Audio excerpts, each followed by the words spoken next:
What happens in the sky affects life down here on Earth. The celestial compass shows you how and guides your way with astrology you can use from professional astrologer Kathy Beal. Every episode features her light-hearted, practical forecasts and navigational tips, blended with humor, optimism, and a love of patterns, symbolism, and pop culture references. Kathy translates technicalities into concepts that apply to real life. You'll learn how the current moment ties to where we've been, from the recent past to cycles that last happened years ago, and get a look at where we're heading.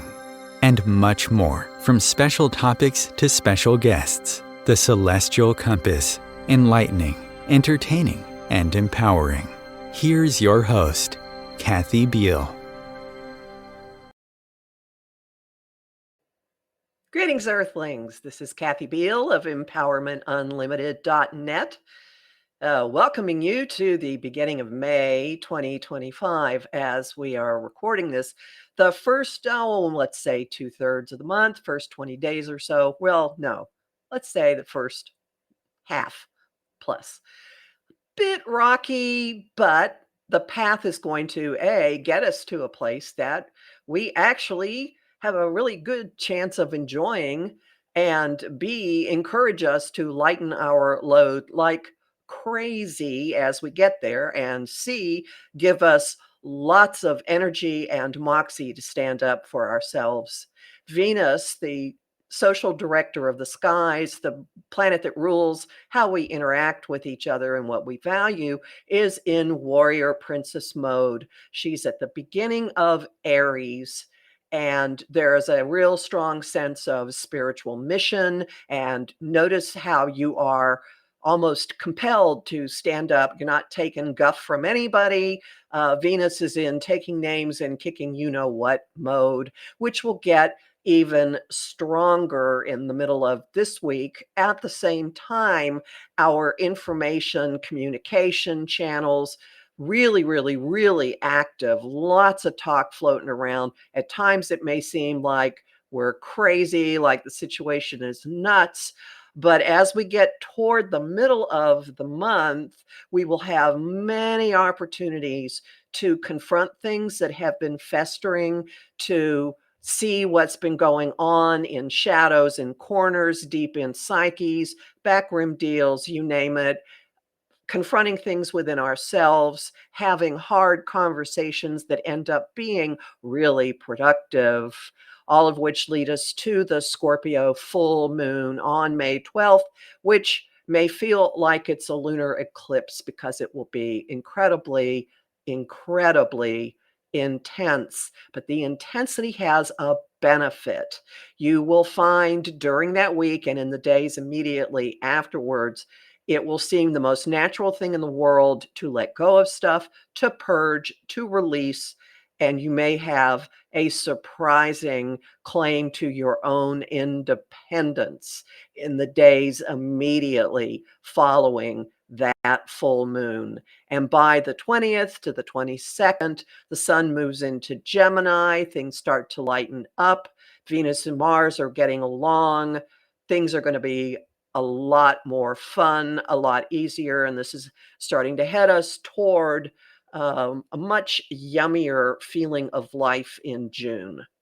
So hang in there. You'll find my forecasts at omtimes.com and at my site, empowermentunlimited.net. These are weekly, new and full moon and monthly forecasts. And also at my YouTube channel, Professional Aquarian. How many different names can I have? Yes, I know. So anyway, we're going to have a lot of fun today because we are talking with an author who has used astrology as a tool of inspiration for her latest novel. Jessie Rosen got her start with the award-winning blog 20 Nothings, and has sold original television projects to ABC, CBS, Warner Brothers, and Netflix. Her live storytelling show, Saturday Night Sex Talks, was featured on The Bachelorette. Her debut novel is The Heirloom, and her current novel is All the Signs. Welcome, Jessie. She was here a minute ago, wondering what has just happened. Let me talk to my producer for a second while we see.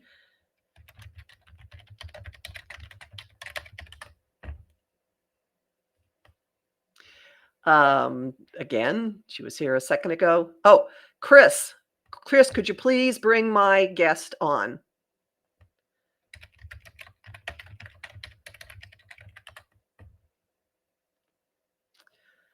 Uh, Live broadcasting.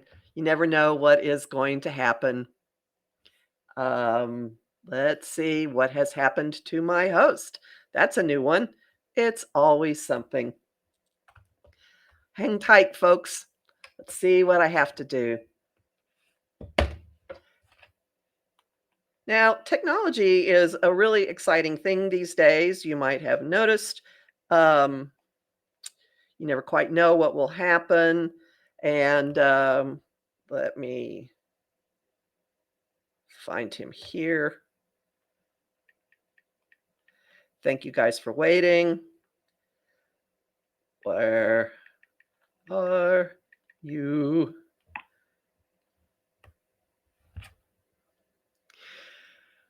Yes, you never quite know. Jupiter and Mercury are having quite the to-do today, so stuff is kind of a whirlwind, um, and I am not the controller of this, so I cannot bring people in.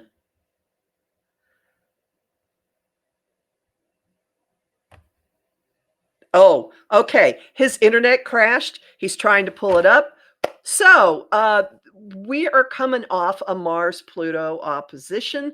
Um, there is a lot of technology instability right now. You might have noticed it. There was a big power outage throughout Portugal and Spain. That's part of it. And today, Pluto is stationing retrograde at the degree where that opposition happened. So there were. It's just not uncommon at this point that there's going to be.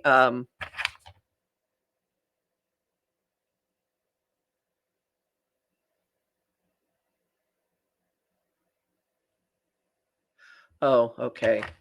Uh, anyway, there's going to be a redo of or a revisiting of issues that happened at that um, Mars Pluto opposition. And I'm getting in the chat from my guest. Airline tech issues en route to her book tour. Yes, very much so. There is one a major airport in the United States, Newark, has been declared like an unsafe place. United Airlines, which treats that as one of its hubs, has canceled 35 flights a day. It's put some travel in jeopardy and question for me right now. Yeah, really crazy energy with the Mars Pluto opposition. And the fact that Pluto is now stationing there means we're going to continue to see where there are stress points in the technology systems, where there are stress points in, well, Mercury rules travel, Mercury rules communication, internet problems. That would fit for this as well. So we're just getting kind of like a master class, unfortunately, a laboratory experience, self-paced, weehaw, in the things that are going on with technology. And all you can do is wade through it, work around, wait and see. Honestly, my technology hasn't gone out, but again, I'm near an airport that I need to use later this month that I think I am not going to use later this month. Kind of scary if you see an airport going on to a major news station and saying it is not safe to fly out of this. That's kind of an unusual an event. And so I would expect to see rollouts, more technology problems, and showing where there are stresses in the system. Still waiting for the internet to come back on my producer's end. Thanks everybody for hanging tight. You never quite know what is going to happen in these situations, particularly with Uranus. Well, yeah, Uranus is nearing the end of its time in Taurus, and Uranus rules. It's one of the things you can look at for the internet because it does rule electricity, for example, and some elements of technology. And next week, it plays a big role in the Scorpio goodness, gonna say lunar eclipse, Scorpio full moon, and the sun will meet with Uranus next week. We'll all get an idea of how what this all means for us and what we need to do or what it would behoove us to do to um, get a better make provisions. That's a good word for it. Make provisions for things because our lives are now completely, if you're honest about it, they're completely tied into online communication and the tech world. And what happens when things go down? What happens when you can't do what you do? And just so if you guys don't hear from me next week, you can assume that there are power outages up in the Northeast that are part of it. Hang on a second. Let me send another message. I'm just vamping. Um, so I'm seeing in the chat this weekend was crazy big energy. It certainly was. It certainly was. And with again, with Pluto stationing retrograde, it's just going to kind of swirl, and there could be more and more stuff just being dredged up and being punched down on and stressed. Um, Secrets coming out, revelations, things that we've been suspecting have been going on, coming to the fore. Uh, and now I am not hearing at all. This is kind of a replay of a few shows back when uh, my guest lost the ability to even be on camera. This is a little stranger because my guest is here, and I am now not hearing from. Here we go. What does the astrology say about launching a book this week? Asking for a friend. That's great. Uh, let's look. Well, there are a lot of communication aspects right now. Mercury is very, very active, and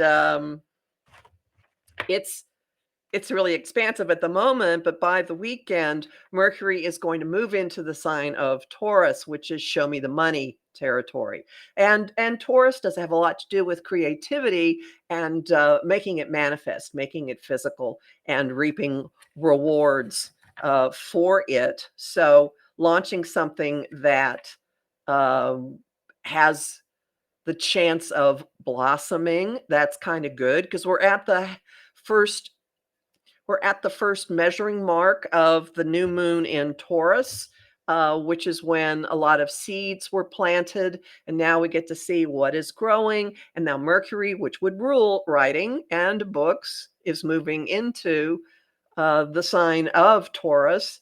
And that's all about physical creativity, creature comforts, earning something that you then enjoy. It's about money. This is the show me the money and talking about it and being very she's saying love it. Yeah, this is good. Uh, so that does bode well for the weekend events. There may be some changes in itinerary and how you're going about things because Mercury will square Pluto at the beginning of next week. So, right after the weekend. And that's a real strong get focused, uh, focus on what's important, get to the bottom of things. That's the aspect that will be having us having really hard conversations. And I am not hearing back from my producer at this point when I did before. And I think something must be seriously, seriously going wrong on his end. Uh, nope, he's trying to pull in now. Yes, we are. I've been vamping.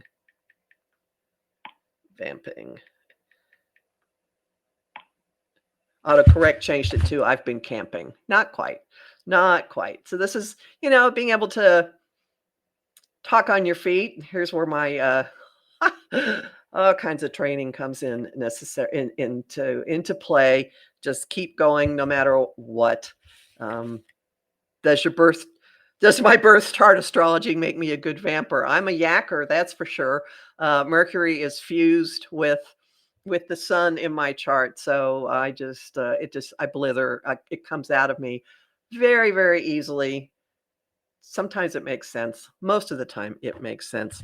Um, my producer is still trying to get in. We'll just give him as much time as he needs because you are all here to hear from Jessie. Her book is really, really interesting and lots of fun. And I will say, it's called All the Signs, and there's a signs. It's a little play on words here. It does have an astrology-inspired theme to it.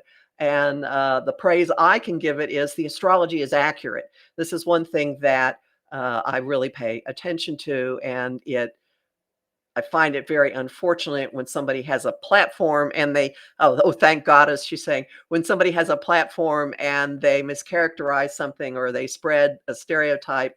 Oh, no, no, no, no. This book is, it's grounded in actual correct astrology, and also the details about the Jersey Shore are correct as well. So, hey, welcome. So now that we've started, let me introduce our guest again. I'm going to read it this time. Jessie Rosen. She got her start with the award-winning blog 20 Nothings, and she has sold original television projects to ABC, CBS, Warner Brothers, and Netflix. Her live storytelling show, Sunday Night Sex Talks, was featured on The Bachelorette. Her debut novel is The Heirloom, and her current book is All the Signs. Welcome. What a treat. I was trying to, be engaged in conversation through the secret chat that we have backstage. So hopefully we were getting a little conversation. But boy, am I feeling this technology ickiness in my life too. Many things have just been off their rocker. So now we're all set. And you have to travel from the West Coast to the East Coast. I do, in fact, through that airport that you mentioned in Oh, terms lucky of you. the I know. So we may be making some changes, but I'm so happy to be here. I am a fan, and I'm also just so grateful to hear that all the research I put into the astrology tracked for you a true seasoned pro. Well, thank you very much. I was going to talk to you a lot about your writing, but let's launch into the book and then we'll backtrack. How did you Fabulous. how did you come to astrology? Have you been interested in it for a long time, or what happened? I came to astrology in a rather magical way, though to you, I think this will be right on the money. I was born in Los Angeles. My parents moved me to New Jersey. That's where my mom's family was. So I was really 6 months old. I moved to Los Angeles. I'd always felt called back to the West Coast, back to my birthplace, Los Angeles. I moved back when I'm 26. And on my 27th birthday, I shot out of bed. It was still dark outside. I looked at the clock. It was the exact time that I was born, 5:15 in the morning, and I was living 4 blocks from the hospital of my birth. And so, I mean, you say that to someone in Los Angeles, all of my friends said, "You better get a birth chart reading. You need to see an astrologer." And I had no experience to that date. I really didn't. I was always curious, but I had no relationship with my chart. I knew I was a Leo. I didn't know about a moon sign or rising sign. I had no information. So that really started my exploration of astrology, and I have used it to great benefit throughout my life since, up until the point that I had a concept for this book based on my own search for people with my same astrology. So Oh, I was very enmeshed in it before coming up with this fictional idea. that's a very Leo approach. Anyway, so Yes. could you give people what's your elevator pitch description of the book? Yes. So skeptical Leah Lockhart is knocked off course by a very surprise case of vertigo. And it's suggested to her by a somewhat pushy astrologer that this medical ailment may be because she's living out of alignment with her birth chart astrology. She, of course, wants nothing to do with this. She is STEM brain, she's a doctor, and so she insists on proving him wrong. And the way she's going to do that is by finding people around the world with her exact same birth chart astrology, her star twins, I call them, so that she can see that there's no similarities. But of course, you and I know that that is not how that kind of journey goes. And so she really discovers so much about these individuals that she meets, but even more so about herself and the way that nature and nurture got really confused in her upbringing, pulling her away from what was really core to her true self. And she gets back there, or at least she starts the process of getting back there. And it has, there's a little bit of a romantic journey that goes with it too. It does. It does. There is a man who comes back into her world that knew her from before. And this has been my experience, and maybe others and listeners feel this way too. I feel like I knew myself. I was identifying as all the components of my chart as a little girl, and then that kind of gets obstructed or tricky or confusing, and then I have rediscovered all the aspects of my childhood self in my adulthood. So I wanted to introduce a romantic character that knew my heroine when she was a little girl and saw that person and has still been thinking about that person, even though she may have strayed from it. So you have the star twin project that she said, and you intimated that this was something you had done. Can you tell us Yeah. about that? Yeah, I felt very lost in the, I would say, 3 years leading up to my 40th birthday. And I was pursuing writing and I was enjoying my career, but I was working in television writing at the time and the industry was really suffering and I wasn't feeling connected to my work or people. And I just thought, I wonder if anyone else is feeling this same way. And I wonder if I could have help guiding myself through this tricky time in my life. And because I love astrology, it just came to me like, what if people with my exact same birth chart are going through this moment too? And how fascinating would it be to talk to some of them? So I just went crazy, Kathy. I started posting on social media and reaching out to anybody that would let people know I was doing this search. And I ended up connecting with four twins Oh and my. having conversations with them and learning about them. And their stories were so rich and their experiences are so rich that I thought this was so much bigger than me, uh, which is not a very Leo thing to say. I'd What's finally Leo? decided it was bigger than me, finally. And I decided that it should be fictionalized and it felt like really juicy material for a book. So my search became fodder for and inspiration for the search of the character. But my main character and I are actually very, very different in many ways. You're not an OBGYN, so that's one That's thing. right. Exactly. Now, did you run across someone like your astrologer character, or did you create him out of the blue? He is based on my dear friend Paul. And Paul was a performer. He really still is a performer, a Broadway performer. And I was living in New York at the time and we connected. And over the course of Paul's life, he really came to astrology and became a practitioner and a student and I was offering readings. And every time I was going through a hard time in my life, before he was an astrologer and after, he was a huge guide for me, a huge conversation partner, a truth talker, and he performs as a character called Supernova. So I used that with his permission and created the character Nova based on that. But some things as specific as the green blue eyes of the character Nova, those are my friend Paul's eyes. He has really magical eyes. So yeah, he's very much inspired by a real person. And then I would say between Paul and astrologer Joshua, Nadia, I used three or four or five actually different astrologers in my research because I was so um, obsessed with getting it right. So I didn't feel it was appropriate to only work with one astrologer. I really wanted a survey of many different people's read on the birth chart. And I should say, in one more total Leo move, the birth chart of my heroine in the book is my own birth chart. Uh-huh, yeah, okay, it's like J.K. Rowling and, Harry Potter, same birthday, got it. It's a Also lot. It's a Leo. lot. Yeah. Mm, Yes, exactly. okay, so you do have a chart for your character. That's I do.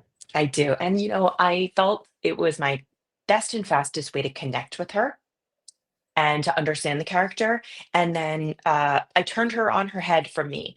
I was raised in a really supportive environment for my passions, by people who encouraged me to go for it, whether it was really anything I wanted to do. And that's not the case with my main character. So I really was looking to have this conversation about how influences in our life can disrupt what might be natural and core to us from our, in this case, birth chart astrology. Did you did you actually consult with these other astrologers, send them drafts of the book? How did you pull them into the work with you? Yeah, yeah, a little bit of everything. So it started with readings and then research and then developing some questions for them to guide my drafting. And then when I had drafts of chapters or sections, it's too cumbersome to ask someone to read the whole book, but there are very key sections in the book in which the astrology is called out and Mhm. specifically. And so, yeah, yeah, and I was careful to compensate the astrologers for this so that this was something that I was contributing to their work and their business, just like anything, just like any research you would do. I've done something similar for somebody who's working on a documentary, and it's really, really Yeah. fun to do. It's very fun to do. It was So so fun, and the relationship with them was so fun, and to have, it almost felt in a way like having contributors and writing partners. Writing can be very solitary, and my Cancer moon likes alone time, but, I'm a social person, and so that's a one of the balances of writing life is finding ways to kind of incorporate community into what is typically done alone at your desk.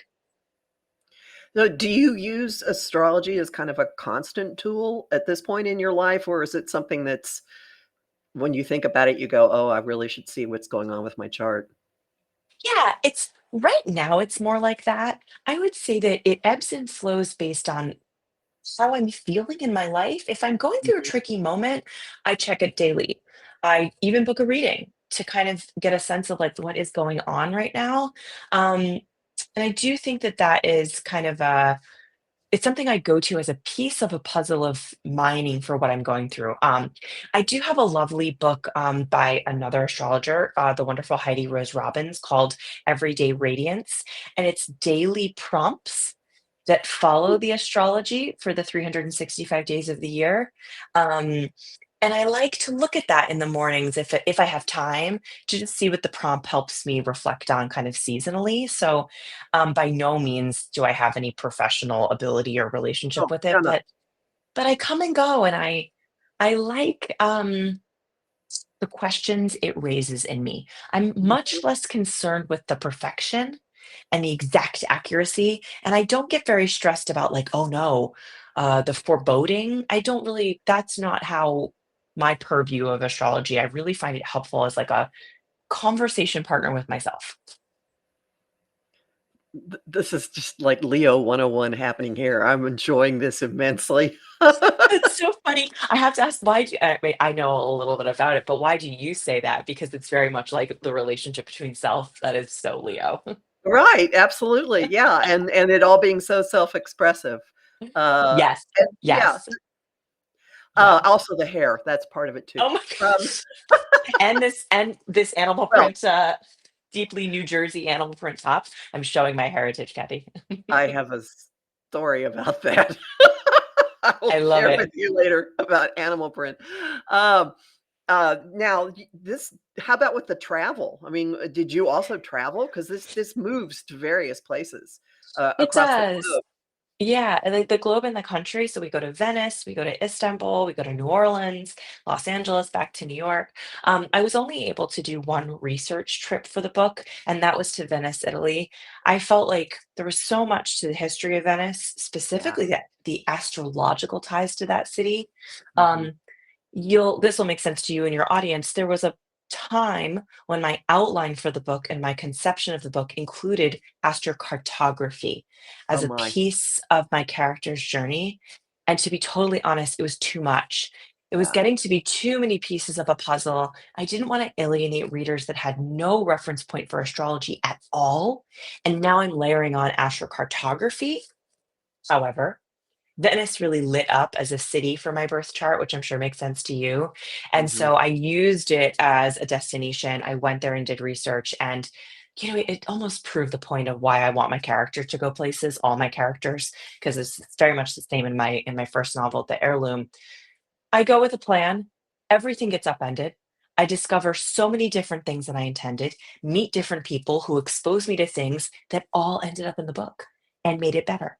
So I think there is something, of course, travel is transportive, but I Hmm. almost think that it's a teacher, and I needed that teaching on this book. I felt very controlling of this book as I was writing it, and when I went into the research, there was a lot of surrender because things kept happening on this trip that were just introducing new ideas. So that's a little bit why kind of trying to write characters that are willing to take that step and take that leap, and they're at change moments in their life, and I tend to think that leaving the comforts of home inspires change, inspires transformation.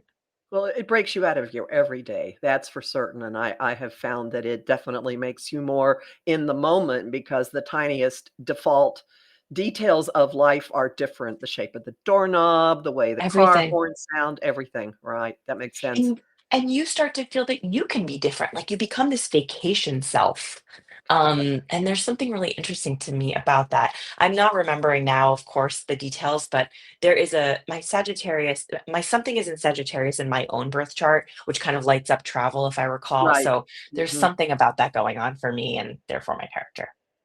mhm, that would make sense. Now, did your character tell you anything that was unexpected? Did she take you did she, like, start to have her own, consciousness and tell you things or let you know that, "No, that's not where that was gonna go." Yeah, and I think that was really the hard thing about trying to have a lot of control over this book in my first draft. Yeah, I think that the thing that she was trying to tell me, which is interesting, right? Because I use my own astrology, was Right. I'm not you, you know? So things kept coming to me, realizations about her, big departures from me, things I would never do that I was suddenly wanting to bring to the page. And I think that was the character's way of saying, this is not your story. This is an invention that has your heart in it. So make sure you're saying what you want to say, but you've created a character that's on a different course. And it really helped me, I think, to separate from the character and to be able to make things happen that were too hard for me to experience myself. It still breaks my heart to think about some of the conversations that I had to put my character through, and they were the necessary steps for the depth of what I wanted to offer people with this book. But I don't know if I could have done it. She pulled it off, but a lot of it made me so nervous. And I think that's why it wasn't in the first draft. Ah, okay. That would make sense. Mhm, Now, this concept of a journey, which mhm. is the journey of the spirit, physical journey, also is in your first novel, The Heirloom, as well, right? Which is Yeah. about a woman who says she doesn't if she gets engaged, she does not want a ring that's an heirloom ring, and, of course, when you say that, the powers that be go, "Oh, really? Ha ha, we'll show you." So, of course, she's given an heirloom ring, Yeah, which exactly. sets her on And that what? is she sets her on this journey to find everyone that ever wore it. She believes, and again, I use a lot of my own family inspiration for this. My Italian family believes that rings hold karma. And so if you are wearing something, you are, absorbing the energy of everyone that ever wore it. And maybe they had a wonderful, beautiful, long relationship, and maybe they didn't. And so that is my character's fear. And she goes on this journey to find the heritage and the previous wearers of the ring. And ultimately, she's doing the same thing that the character in my second book is doing. She is on a journey to uncover the pieces of herself, right? She's so superstitious. And why? Fear, you know? I think Mm, that's what's going on with my second character. She's so controlling. And why? Fear and this uncertainty and this fear of losing control. I think that's really what they both want. And these journeys, I think it's so true that for both of these characters, the journeys take them so far outside comfort that now you're living everything is fear. So suddenly any one thing is a little less scary because you've stepped into the arena, so to speak. and this is making me think, of a statement on your website in your bio that you write, "Secret self-help." Can you elaborate on that? You know, I want people to close.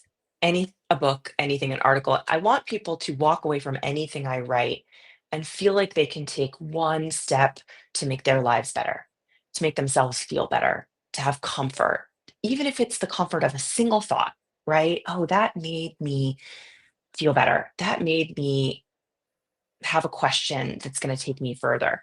So that kind of makes me think of what I get out of reading self help. But of course, they're fiction. So I call them secret self-help because I think you're getting this, I hope, entertaining, totally transportive fictional journey, but you really can't help but learn a little bit and feel into some options for taking your own life further in the process. And, I had been using this terminology for years and years. When I first started meeting with astrologers to talk about this book, an astrologer pointed out that creating secret self help is essentially the definition of what my chart is asking my life to do between my Uh-huh. Leo and my Leo rising and my moon in Cancer. And my Cancer moon is in the 12th house. So it's very much in that house of secrets. And so it's so interesting that I kind of like came to that realization about what I wanted to write, and then it is reflected in my astrology. And I'm hope I'm speaking to the right audience who is like, oh, that's we get that because most people kind of don't. They don't understand that piece of the No, puzzle. I think most people watching this or listening to it totally are on board with that. Yeah. Um, there was a okay, thought needs to come back.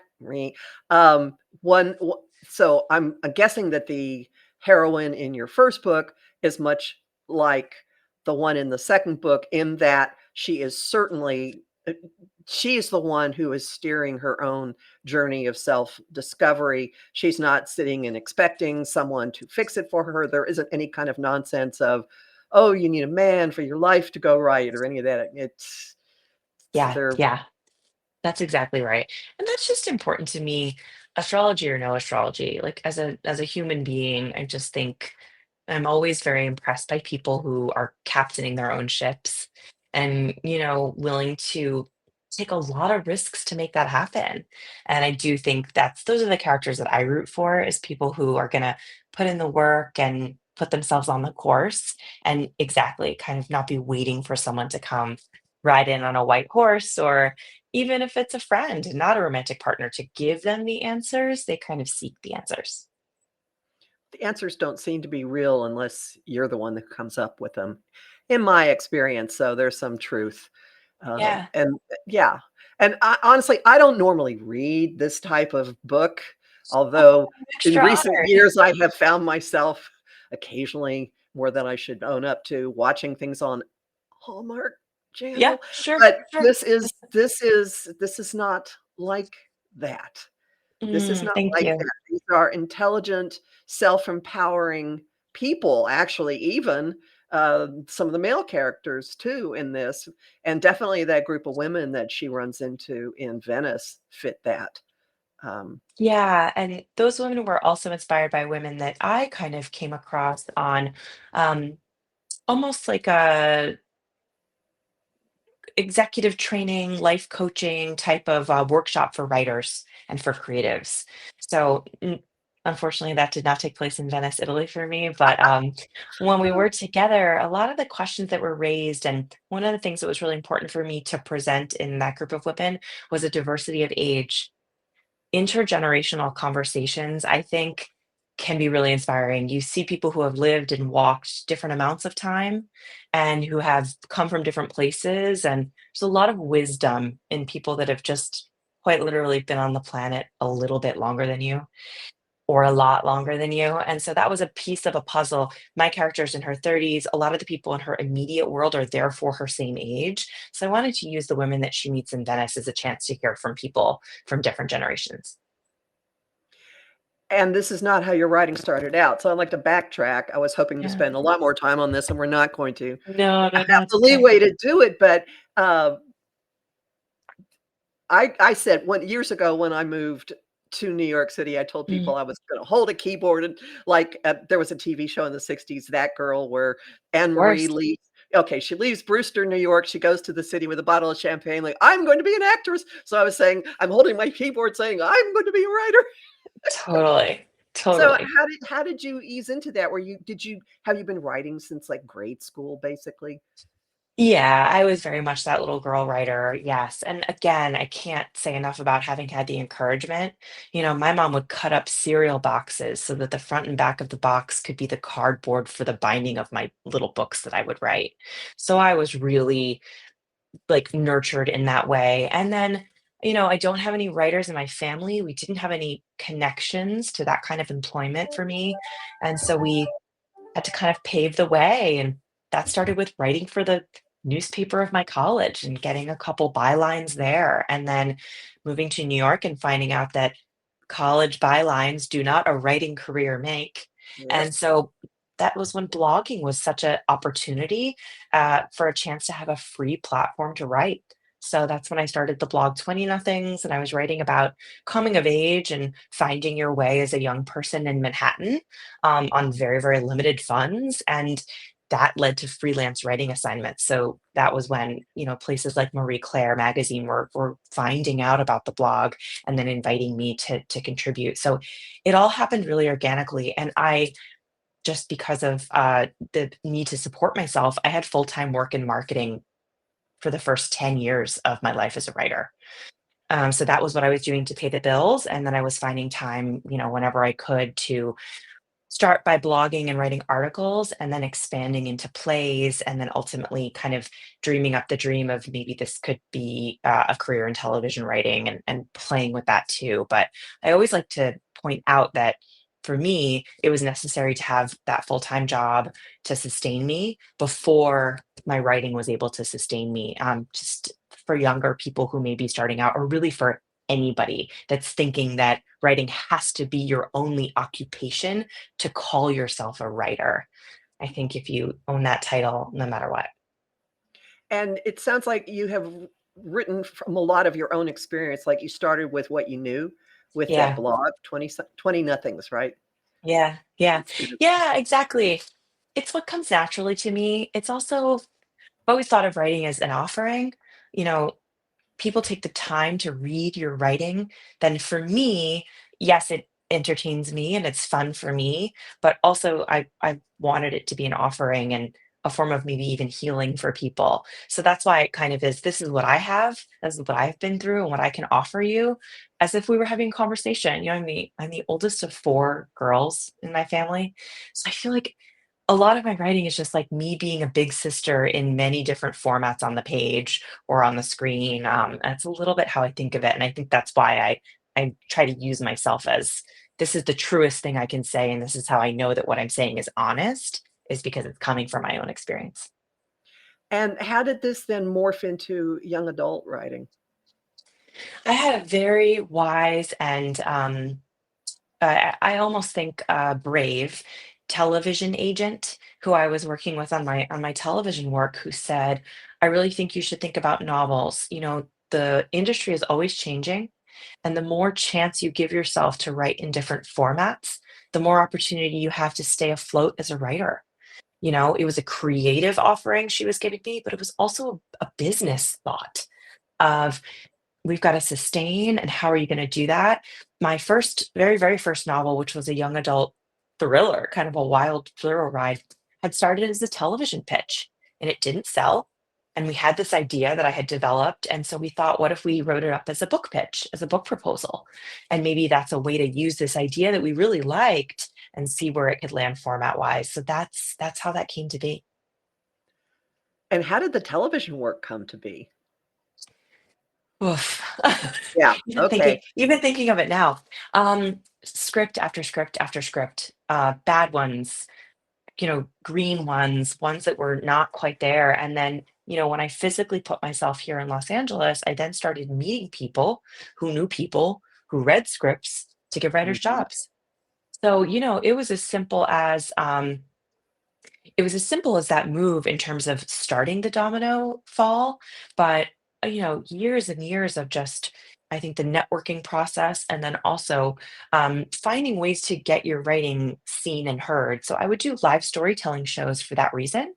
It was a way to kind of tell Oh, stories, not being a stand-up, I wanted to like put my work on a stage so people could see it, but storytelling was that way. And so that was another way that, there's someone in the audience who's a television agent or who's working on a show or who needs an assistant because LA is so saturated with people that work in the industry. So just like one more thing to kind of put myself out there and get my work out there to almost like it becomes a numbers game. How many Mhm. people are you interacting with that one of them is going to have an assistant job to give 26-year-old me that's going to become a break that turns into a career?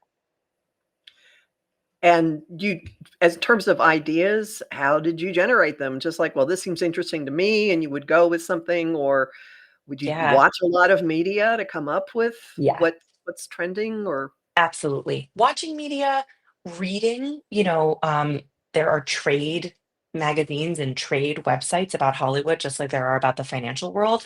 So seeing what's trending, what are people interested in, what's not selling, what's already been done.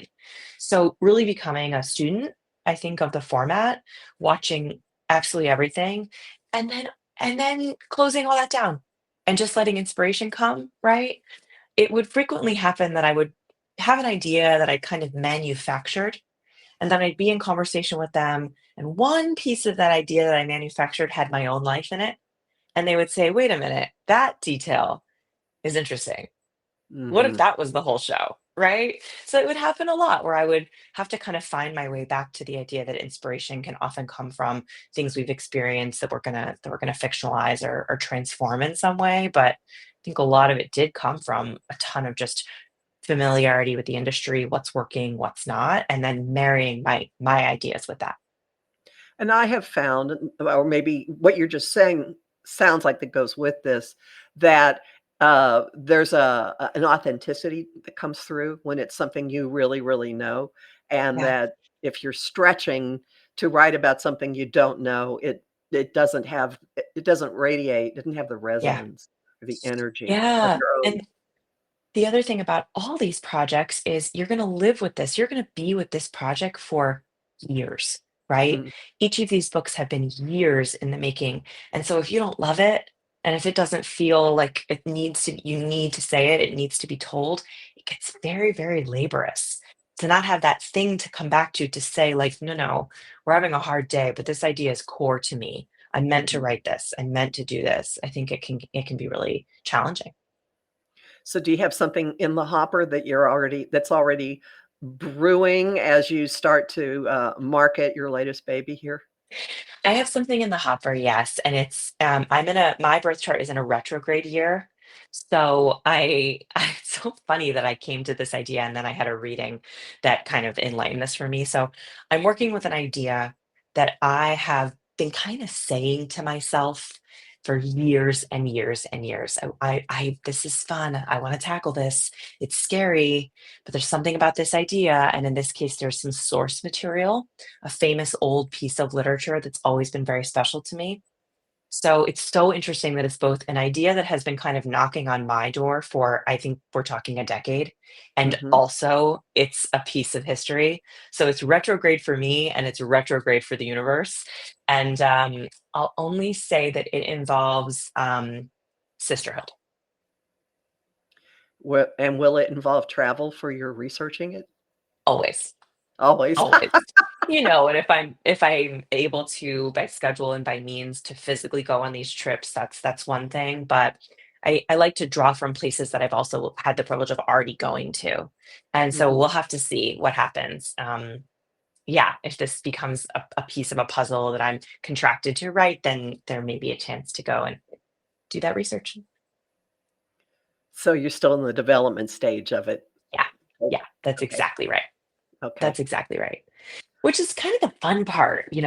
I go buy a notebook as soon as it's time to really start putting pen to paper, and then I just do a lot of, like, brain dumping. Anything that comes to mind goes on the page, and it starts to be the process of, like, is there enough material here? What could this be if it was a full book? So it's been really nice to be kind of putting my brain over there in a new place while I'm getting excited about launching this new book.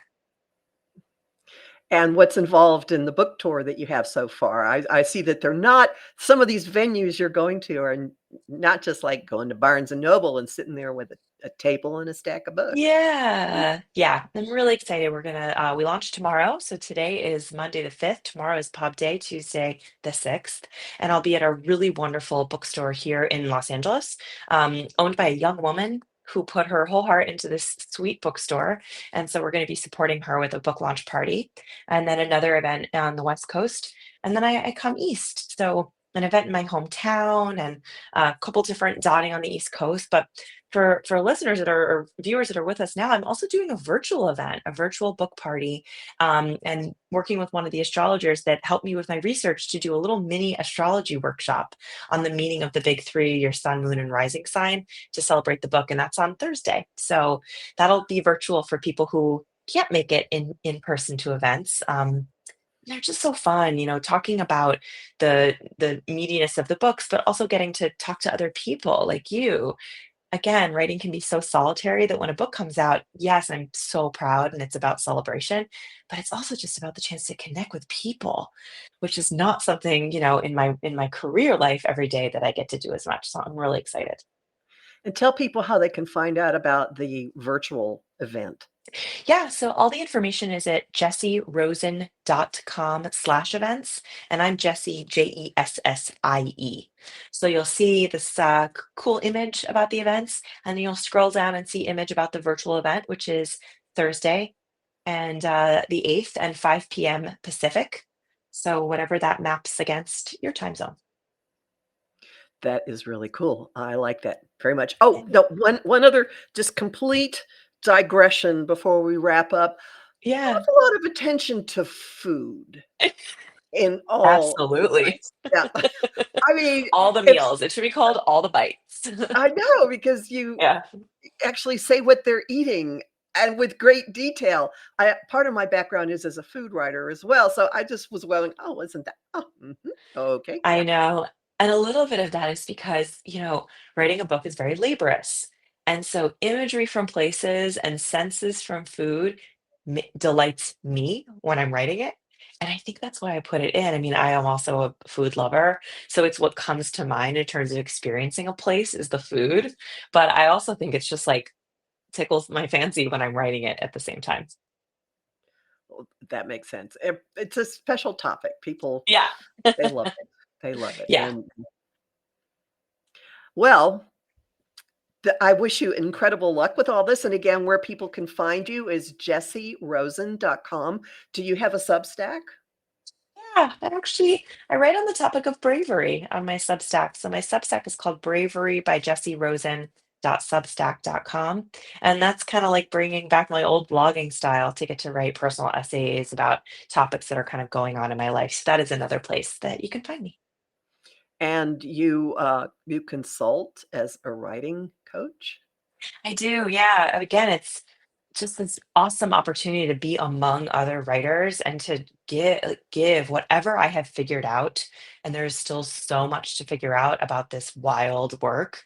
But whatever I figured out, tips, tricks, tools, structures, specifically for people writing in the film, television world, and then long form. So novels, mostly fiction, but I have coached some people working through memoirs as well. But that kind of long format writing, it's a total joy. And your writing style is very it just flows, it's very conversational. It's very Oh, it's thank you. easy to read, so I Thank you can so see how much. that would help others. Yeah, Well, I wish you grand success with thank you. this. Mars is in a nice place in Leo right now, so no telling, uh did somebody pick the launch date for you, by the way, or was it foisted on you by the publisher? Not it was foisted, but curiously, it's 1 year to the day that my first book came out. And so there's something kind of magical about that, and that date in and of itself was really special. So I'm hoping that they've both been fated. Well, I would say Mars in Leo, not a bad place, Yeah, for this launch. That bodes very well for it. yeah. So I encourage people to look it up. It's a very, very fun book. And Thank you so again, much. if you like me, find your eyebrow going up when you catch bad astrology, that will not happen to you with this book. This Yes, astrology is accurate. good. We So love I to thank hear it. you. I thank you for not adding to the for adding to the good stuff that's out there. Let's phrase this in a positive way. Yeah, that's exactly right. No, thank you. It's my total pleasure. Wonderful. Well, everyone, remember you can find my forecasts at empowermentunlimited.net and the Professional Aquarian YouTube channel, where I also have political astrology every Friday. It's been going strong since the beginning of November Mm. last year for reasons that if you're not familiar with me, you soon figure out. Um, and I have a Patreon, patreon.com/Kathy Beal, where I have saucy daily forecasts that are like 30 to 45 seconds long just to get you jump started for what is going on. And again, all of my forecasts are at omtimes.com as well. So thank you very, very much, Jessie. Thanks everybody for Thank you. bearing with us while we've had our little Mars Pluto technology issue. Everyone be Mhm. safe. Um, and good luck with your book. And I'm sorry I won't be able to come to the New York event. Thank you so much. All right. Bye, everyone.